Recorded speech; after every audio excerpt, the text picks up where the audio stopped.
Welcome back. So here's what you need for a little coffee table. Your choice of wood, balsa or basswood will work just fine.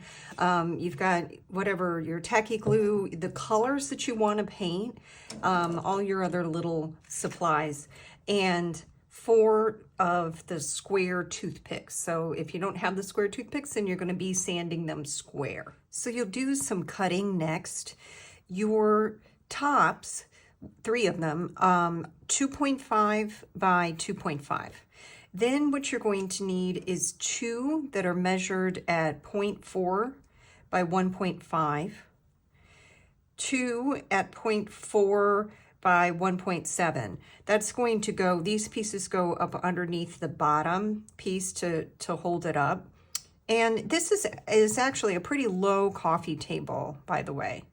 So, consider that when you go to make this, you may want this to be a little taller, and that's where you would make your changes with those.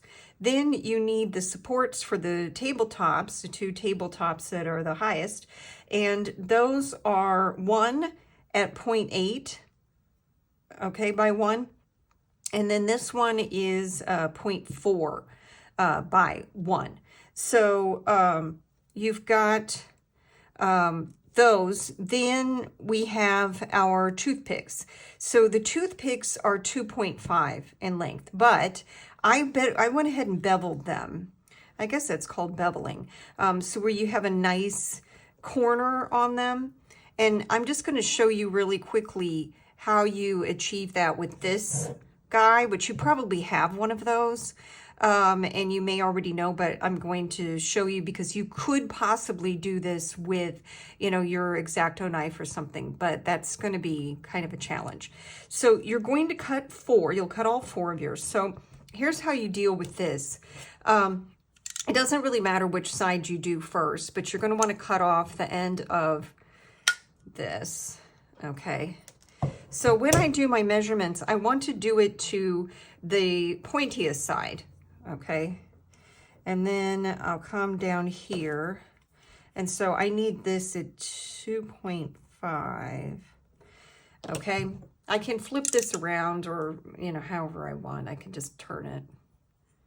Now when I go to cut this, make sure that they're going the same direction out, and the 2.5 is the pointiest end. So when I cut this, see, it's going to go, you'll see that that's cut off there. So they go, the pointy ends are, in this case, to the outside. Okay, so that's how you use this. You can just flip this around. You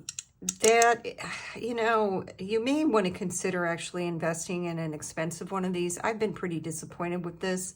They do make them as professional ones because this is used for various things like trim in homes and things like that. Okay, that all being said, it's time to sand these. And then what we're going to do is we're going to put together the bottom one. So I'm going to take a sec to sand these. I haven't yet. The first thing to assemble is the bottom.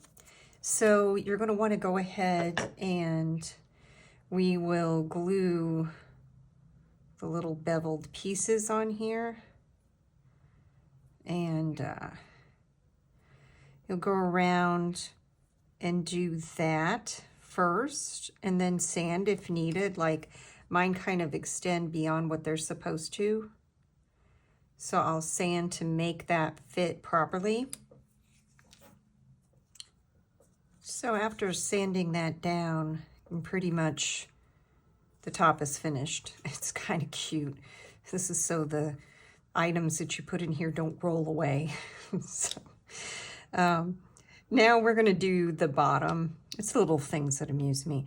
We're going to do the bottom, and basically what's happening here is you're just making a square and make sure I'm doing this right.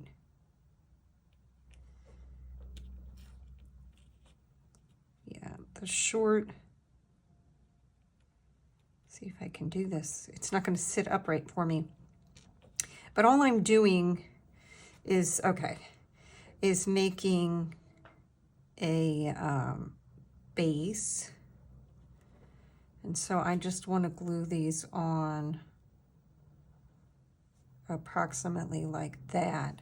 So I'll center that and glue those on, and that's gonna hold up the bottom one.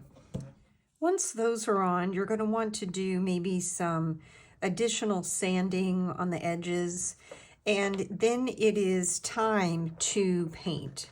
So I'm going to do, I think I decided this one will be black, one of them will be blonde, and the other one will be white. If you're using balsa wood, I would suggest putting on a coat of like nail polish or some sort of primer. This is basswood, so it doesn't cause as many problems, but balsa wood just really sucks in your paint. So that's something that I do to kind of try to fill in some of that green and to keep it all, you know, to try to make it a nice smoother surface. This is what I use. You've probably seen before. It's just I found this, it's Revlon, doesn't really matter, but you can see how liquidy it is because it's a coat, what is this? Base and top coat. So that's just a little tip there for you. Time to finish assembling.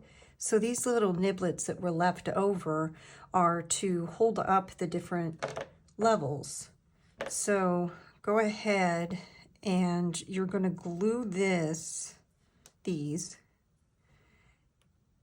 up in the corner like that.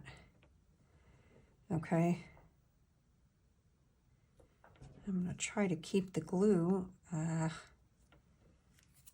of there.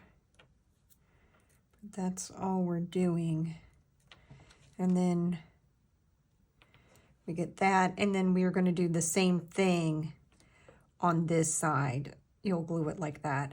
Now that needs to wait a minute so that it's good and sturdy before you go and actually glue these on, because otherwise it'll just be all wobbly and then it'll just fall apart and you'll wind up having to hold it for a while.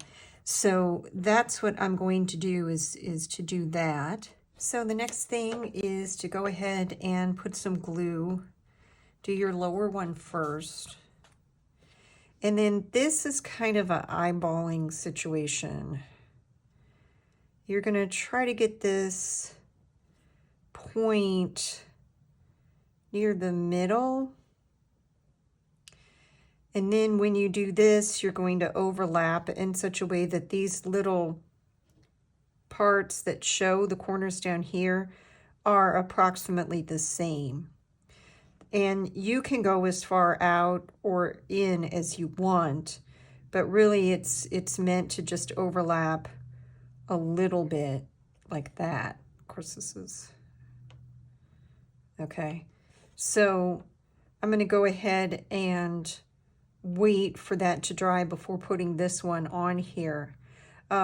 If you're turning this off, thank you for watching, and don't forget to subscribe, and I'll show you how this is in just a second. There we have it. So thank you for watching, and please subscribe. Bye-bye.